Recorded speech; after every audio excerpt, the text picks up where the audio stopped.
Hello everyone, it's Teacher Matthew here again, and now we are with our other accolades that we have been doing over the many years here at Mark for Future.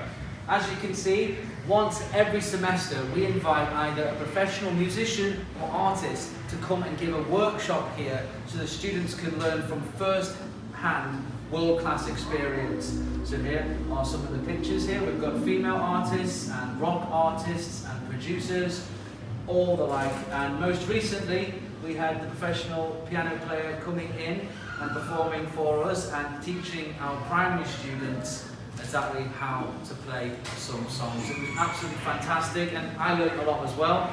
And then moving on, not only do we invite once a semester artists to come to us, but we also go out to live concerts all around Asia. So we've had concerts in Tokyo, Japan, in Singapore, and also outside of Bangkok in Thailand as well.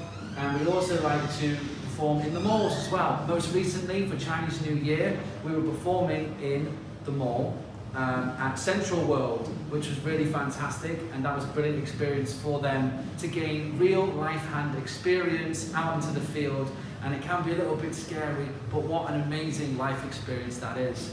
So as you can see here, we've got some awards given here to our students, and here as well. We also went to LA a couple of years ago before COVID, which we hope to do again in the future, and we performed again with professionals all over. So yes, I hope that's enticed you a little bit. We're very excited for the future, and there's some more over there as well.